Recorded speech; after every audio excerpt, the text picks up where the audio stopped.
Kinetic, a spin-out from the UK Department of Defence, has partnered with AboveNet to deploy a network around London. And as Peter alluded to, the Chinese have announced that they've established a government network in Wuhu City to trial this technology. It should be noted, however, all of these deployments are all first-generation, single-photon-based technologies. We feel it's actually maturing as a technology also now, particularly with the costs and the performance benefits that the second-generation technology offers.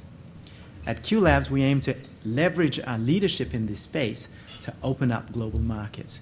We expect to have domestic deployments whereby we'll be able to showcase the value proposition of this technology. And as Peter just announced, we're forming alliances with global technology leaders to access international markets.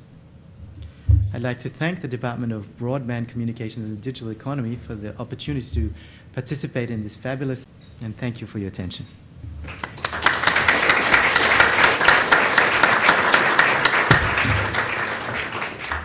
Well, let's move to questions now. As was mentioned earlier, we'll open it up to the floor today, so if you do have a question, if you could just indicate to me and we'll bring you a microphone. But first we'll start with Mark Dodd. Mark Dodd from the Australian newspaper. Mr. Shergold, I wonder if you could detail the nature and scale of attacks so far, cyber attacks against government agencies, DIO, DST, DSTO, and secondly, whether the Rudd government is appropriately resourcing sufficient, providing sufficient resources to counter any sort of attacks. Yeah. For obvious reasons, I'm only going to talk about what's in the public arena. What we know in the public arena is there are now countless attacks going on, some of them almost certainly driven at the in order to get into secure communication.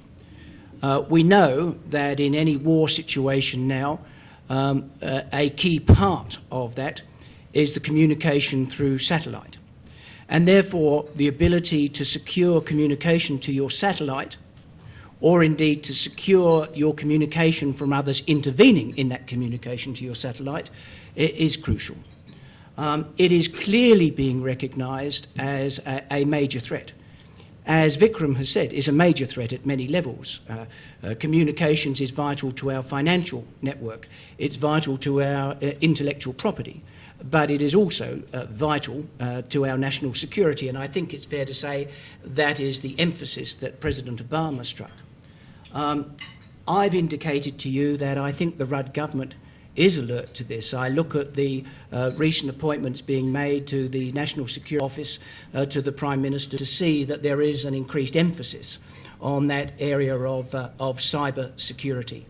I think if you talk to anyone in the intelligence or military community, they would tell you that securing communication in the world is crucial to them. And I see evidence not just from here or in the United States, but in the United Kingdom, and come to that, in China, of recognition of the importance of this to modern intelligence and to modern warfare.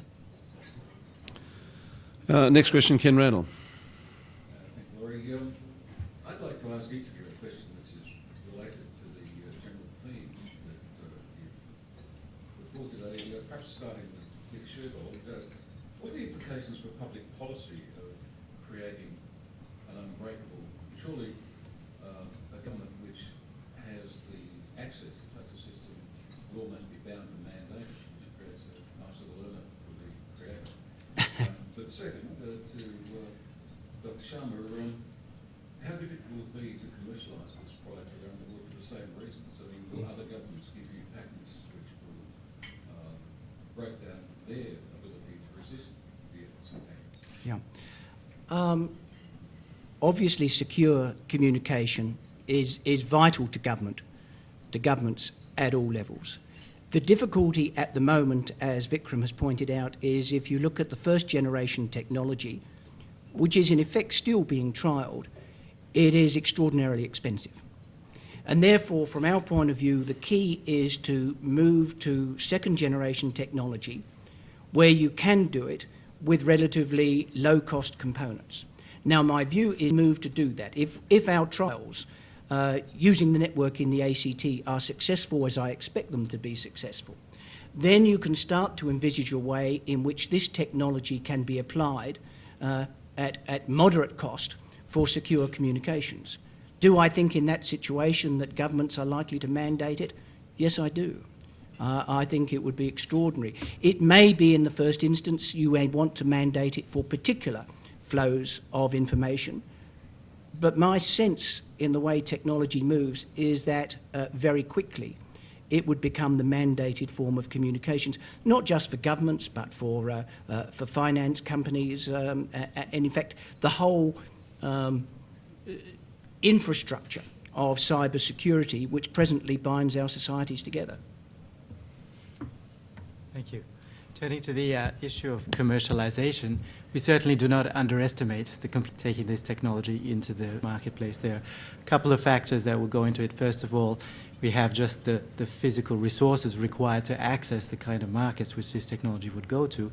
But secondly, also the deep relationships that are required for the implementation and indeed deployment of such technology. For a small technology company based here in Australia, those are relationships that we do not possess at this point in time. So hence our strategy to partner with major global players who do have these relationships and the credibility that comes with being associated with such a brand name, if you like. As you remarked, it is a strategic technology and it is bound by certain regulations. Our initial focus with regards to gaining access to markets is to go into the so-called 5I countries. And the final point I'd like to make there is on the IP strategy. That's something that we've turned quite a lot of attention to and are trying to develop one consistent with us accessing the markets that we need to as best as possible. Peter Phillips. Thank you, Laurie. Dr. Sharma, Peter Phillips, I'm one of the directors of the National Press Club. I'm sitting beside one of the czars here from broadband, so I'll be very careful about how I phrase my question, because it goes to an item of public sector consideration.